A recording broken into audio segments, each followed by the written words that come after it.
성경으로 70페이지 있습니다. 신약 성경 70페이지.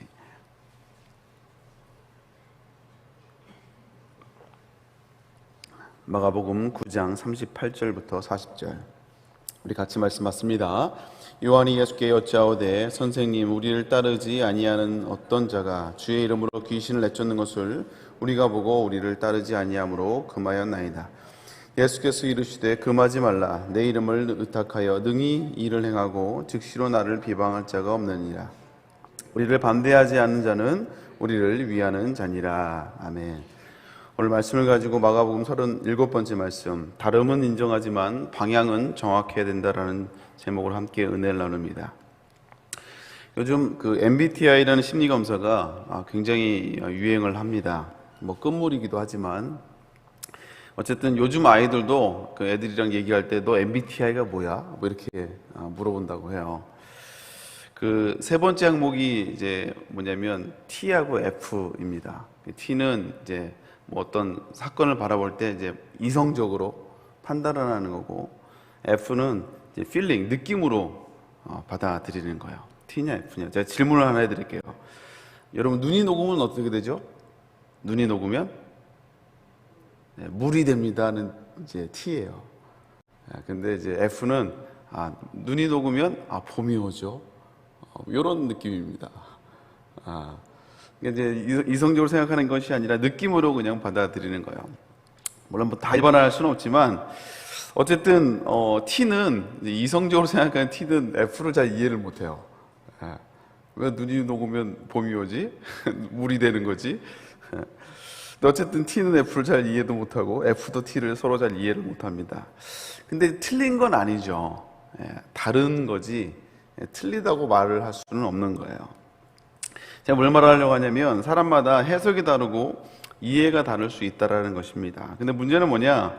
이게 우리가 이제 살아가다 보면 이게 틀린 게 아닌데 다른 건데 서로 이제 의견이 다름에도 불구하고 나랑 맞지 않으면 이게 틀리다고 이야기할 때가 있다라는 거야. 네가 잘못됐다, 네가 틀렸다라고 얘기할 때가 있다라는 거예요.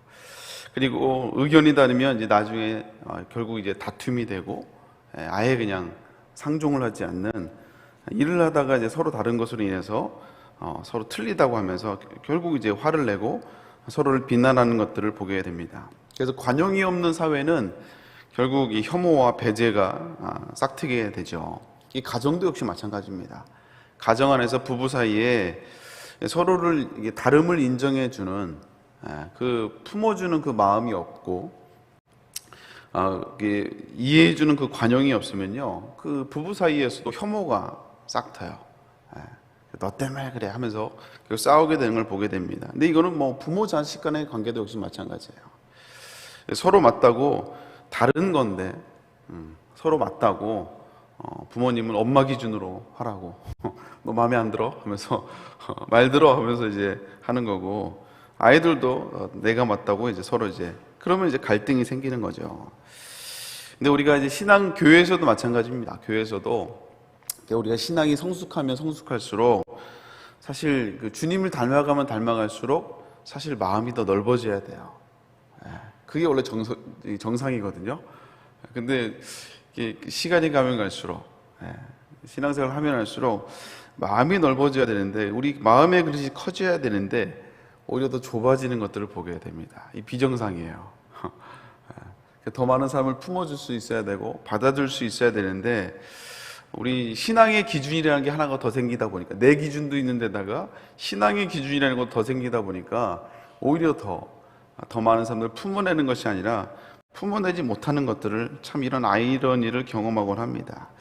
오늘 제자들 역시 마찬가지예요. 지금 이 마가복음은 이제 하나님의 나라라는 이 큰 관점을 가지고 예수님이 사역을 계속 해가고 있는데, 이 제자들은 이 하나님의 나라를 준비해가는 과정 속에서 마음의 그릇이 준비되지 못하고 이 편협해짐을 보게 됩니다. 우리 38절 말씀 같이 한번 읽을까요? 읽습니다. 시작. 요한이 예수께 여짜오되 선생님, 우리를 따르지 않는 어떤 자가 주의 이름으로 귀신을 내쫓는 것을 우리가 보고 우리를 따르지 아니하므로 금하였나이다. 이 제자들의 심기를 건드린 일이 하나가 생겼어요. 그게 뭐냐면, 자기들처럼 예수님을 열심히 따라다니는 것도 아닌데 주님의 이름으로 귀신을 내쫓는 사람들이 생겼어요. 그리고 그 사람들로 인해서 제자들이 마음이 불편해지기 시작했습니다. 그래서 그들을 찾아가서 그렇게 하지 말라고 경고를 하고, 그리고 나서 이제 그들을 이제 뭐 그렇게 하지 못하도록 금지하고 예수님께 이게 보고를 하고 있는 거예요. 그래서 아마 찾아가서 너희들 그렇게 함부로 하는 거 아니다. 우리 예수님 제자들인 우리들도 쉽지 않은데 너희들이 뭐라고 이렇게 함부로 이런 사역들을 하냐 이거예요. 왜 그러냐면 제자들은 우리가 지난 시간에 살펴봤지만 그 변화산 아래에서 그 귀신 들린 아들을 그 귀신을 쫓아내지 못하는, 그래서 진땀을 뺀 사건이 있었거든요. 그리고 나서 그 사건이 충격이 되었는지 예수님께 저녁에 조용히 찾아와서 왜 우리는 이 귀신을 쫓아내지 못했냐고 예수님께 진지하게 물어보는 사건이 있었어요. 그런데 자기들은 못하고 있는데 자기처럼 열심히 예수님을 쫓지도 않는 사람들이 예수님의 이름으로 귀신을 쫓는 이 축사 사역을 하는 걸 보고, 이야, 이게 아무래도 자기의 제자라는 그 자리가 아무래도 위협을 받는, 왜냐하면 제자들의 관심은 예수님이 왕이 되어서 자기가 어떻게 요직을 차지할 것인가, 어떻게 자기가 높은 자리를 차지할 것인가, 이것에 지금 관심이 있는데 자기들보다 더 능력 있는 사람들이 나타나니까 뭔가 좀 이게 자기 자리에 대한 뭔가 이게 위협을 받는다고 아마 이렇게 느꼈던 것 같아요. 그래서 자기들도 못하는 것을 예수님의 제자도 아닌 사람들이 해낸 것을 영 못마땅하는, 그래서 니들이 예수님을 안 지 얼마나 됐냐고, 신앙생활 한지 얼마나 됐길래 그렇게 신앙생활한 거 아니라고 하면서 이제 제자들이 이렇게 그들을 말렸다라는 거예요. 그러자 주님이 이렇게 말씀하십니다. 우리 39절 40절 말씀 같이 한번 읽을까요? 있습니다. 시작. 예수께서 이르시되 금하지 말라. 내 이름을 의탁하여 능한 일을 행하고 직시로 나를 비방할 자가 없느니라. 우리를 반대하지 않은 자는 우리를 위하는 자니라.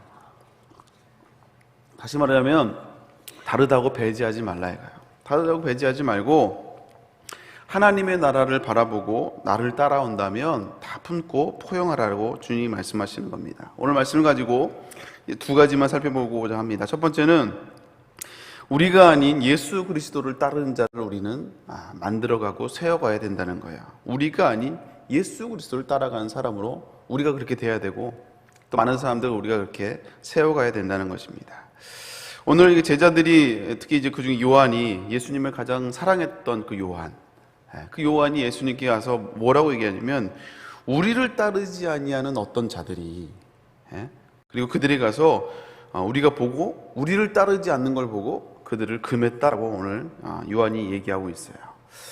이 제자들의 관심은 왜 우리 말을 듣지 않느냐예요. 왜 우리가 하라는 대로 하지 않느냐, 그러니까 다시 말해 우리가 시키는 대로 해라, 이렇게 얘기를 하고 있습니다. 우리가 살아가다 보면요, 누구나 내 말을 잘 듣는 사람을 좋아합니다. 내 말을 잘 들어야 돼요. 그래서 직장이나 사회나 내 말을 잘 따라주고 또 인정해주는 이 사람들을 우리는 좋아해요. 근데 요즘 그 MZ 세대들은 잘 안 그러죠. MZ들은 잘 안 그럽니다.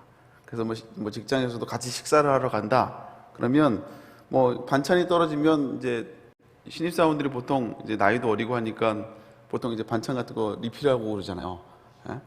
근데 요즘은 안 그래요. 왜냐면 나는 좋아하지 않는 반찬이고 나는 손도 안 댄 건데 아쉬운 사람이 갔다 오는 거지 왜 그러냐 이거예요. 그러니까 이제 열받죠.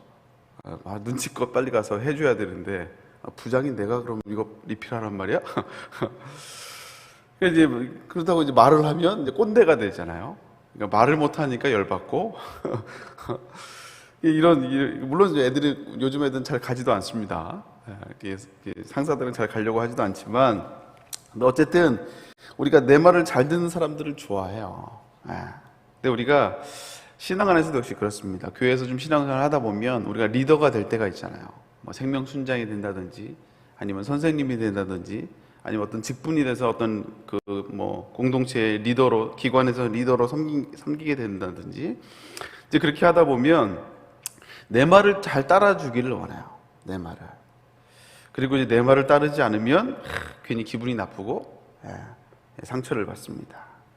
근데 우리가 세워야 될 사람은 내 말을 잘 따르는 사람이 아니라 예수 그리스도를 잘 따르는 사람들을 우리가 만들고 세워야 될 줄로 믿습니다. 그래서 내 생각과 좀 다르더라도 뭐 일처를 이해하고 여기 뭐 생각이 내 기준이 나와는 좀 다르더라도 그가 예수 그리스도를 따르고 그 말씀에 순종하는 사람으로 세워주는 역할이 그게 우리 리더들의 역할이라는 거예요. 이 자칫 교회에서요, 우리가 살아가다 보면 내 기준도 있지만 종교라는 기준이 더 생기다 보니까 더 우리가 사람들을 못 품는다고 얘기를 했잖아요. 자칫 우리가 종교의 간섭으로 이 사람들을 우리가 정죄할 때가 있습니다. 제가 이걸 할까 말까 왜냐면 영상에 남기 때문에 할까 말까 고민을 했는데 그냥 하려고 해요. 그렇지만 이게 다 다루지는 않고 그냥 본문의 말씀의 기준에 좀 다루려고 합니다. 대표적인 게 이제 교회에서 하는 이제 습관이 관습이 뭐냐면 이제 술 담배입니다. 술 담배. 이거 술 담배 한다고 지옥 가는 건 아닙니다. 할렐루야. 근데 한국의 기독교는요, 교회를 다니는 사람들은 술 담배를 하면 안 되는 걸로 알고 있어요. 그래서 안 믿는 사람들도 그렇게 얘기를 합니다. 그래서 교회 다니는 사람이 장로인데 술을 마시고 장로가 술 마시네? 뭐 이렇게 합니다. 그리고 전도를 하면 난 술 담배를 해서 교회를 못 간다고. 여러분, 그런 게 있어요. 술 담배를 한다고 교회를 못 가는 게 어디 있습니까? 그러지 않아요. 이제 가끔씩 성도들이, 저도 어디 서울에 갔다가 버스를 타고 오면 저녁에 버스에서 만날 때가 있어요. 근데 성도들이, 집사님들이 저를 멀리 합니다. 저기서 인사만 하고 멀리 해요. 왜냐하면 보통 술을 드셨기 때문에, 회식을 하고 술을 드시니까 되게 민망해 하세요. 근데 사실 괜찮아요.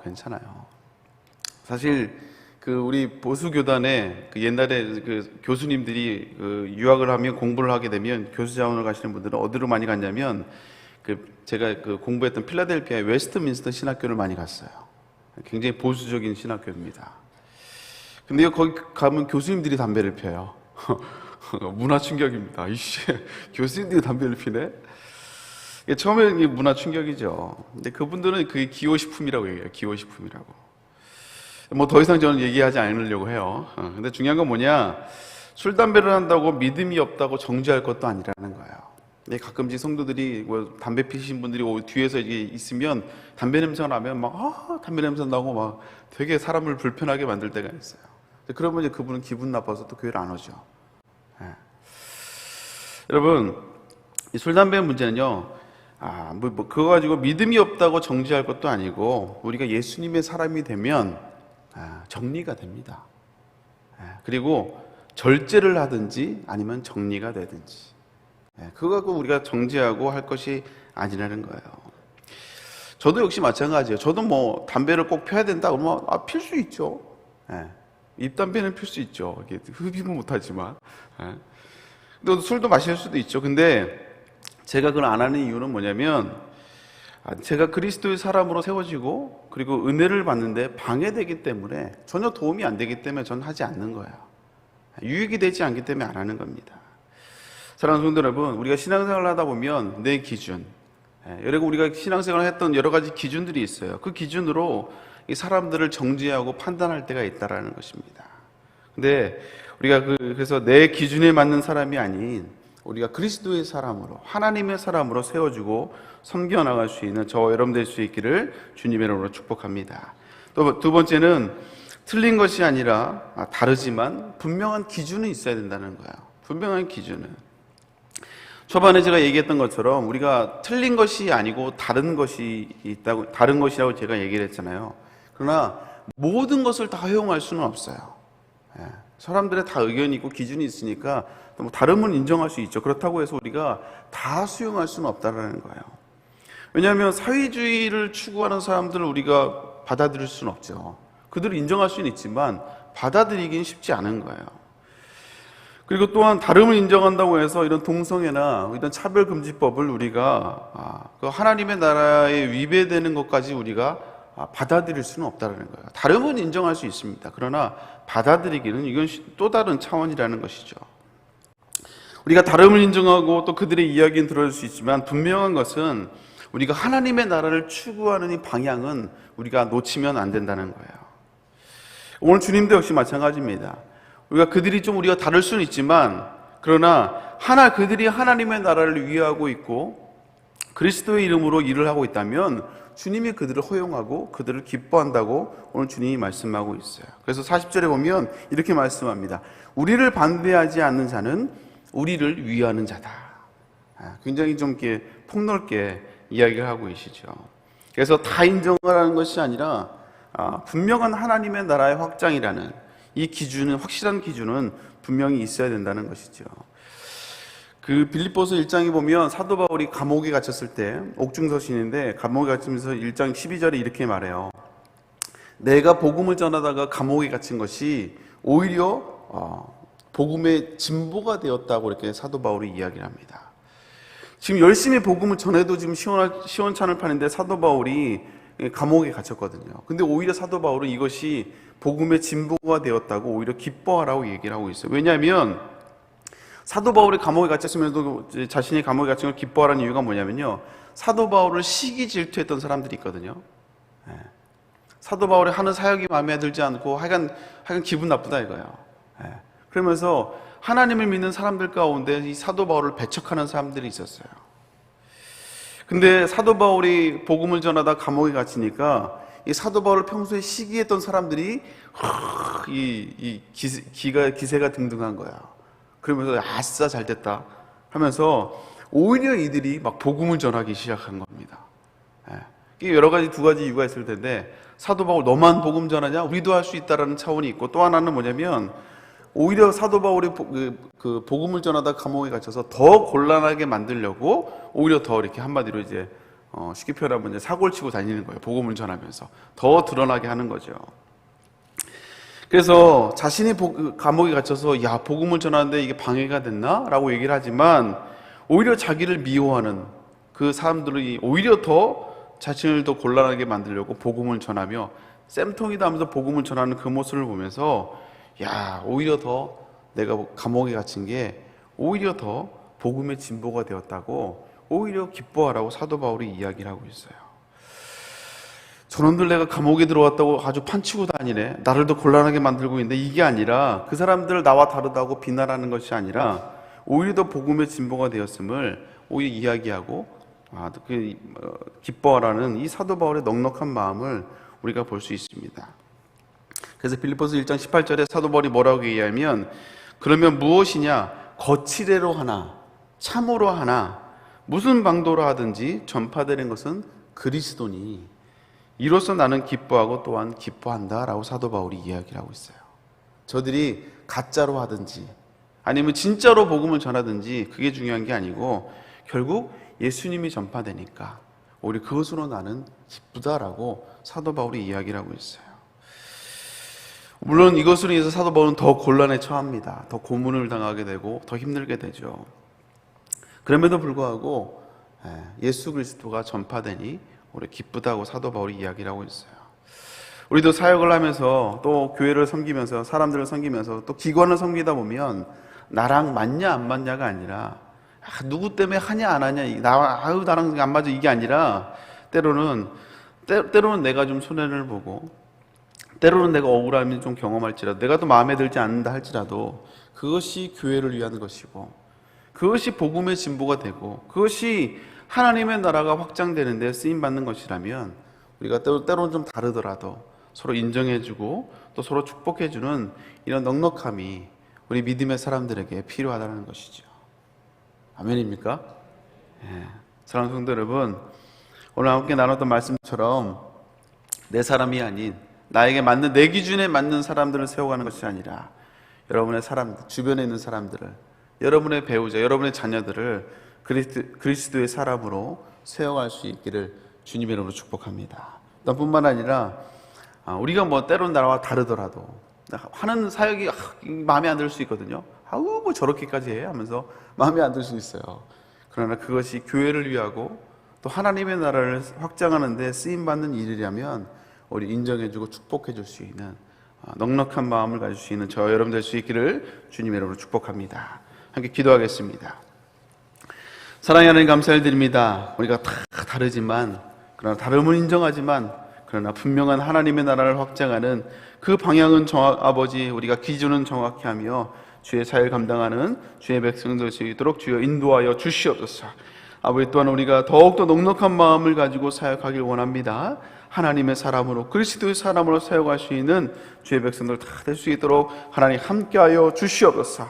감사합니다. 이 새벽에 주에 나오며 귀한 예물을 드립니다. 감사한 금으로 드리며 또 여러 가지 기도 제목으로 작정 예물로 드려지는 많은 기도의 제목들 하나님 아버지 함께하여 주시고 응답하여 주시옵소서. 또 1,000번째 예물로 드립니다. 간절한 기도 제목 가운데 주님이 함께 하시고 아버지 하나님께 영광을 돌려드리는 기도의 주인공으로 쓰임받을 수 있도록 인도하여 주시옵소서. 특히 담임 목사님 건강을 붙잡아 주시고 또 이렇게 아버지 금요철학뿐만 아니라 또 한국교회를 섬기며 나가시는 우리 담임 목사님 늘 강건한 가운데 하나님 붙들어주시고 귀하게 사용하여 주시옵소서. 감사드리며 함께 하실 걸 믿사옵고 특별히 아버지 청년부 수련회를 아버지 진행 중에 있습니다. 단기 성교 가운데 건강을 우리 청년들의 건강을 잡아 주옵시고 뜨겁게 하나님을 만나고 돌아오며 하나님의 나라와 영광을 위해서 헌신되며 꿈을 꾸는 우리 청년들 될 수 있도록 주여 인도하여 주시옵소서. 다시 한번 함께 하실 걸 믿사옵고 감사드리며 예수님의 이름으로 기도 올려옵나이다.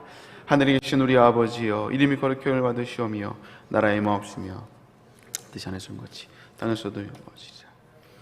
우리에게 일용할 양식을 주옵시고 우리가 우리에게 죄의 지은 자를 사하여 준 것 같이 우리 죄를 사하여 주시옵고 우리를 시험에 들게 하지 마시옵고 다만 악에서 구하시옵소서. 나라와 권세와 영광이 아버지께 영원히 있사옵나이다. 아멘. 우리 함께 기도할 때 담임 목사님을 위해서 기도해 주시길 바랍니다. 또 여러분 각자 기도 제목을 넣고 오늘 특별히 말씀을 기억하며 하나님 더욱더 많은 사람들을 품어내며 그리스도의 사람으로 세워가시는 우리가 되게 하여 주옵소서. 다르더라도 하나님의 나라를 확장함에 그 기준을 가지고 인정해주며 축복해줄 수 있는 넉넉한 지도자들이 다 될 수 있도록 하나님 함께하여 주시옵소서. 여러분의 각자 기도 제목을 놓고 주여 세 번 기도 돌아갑니다. 주여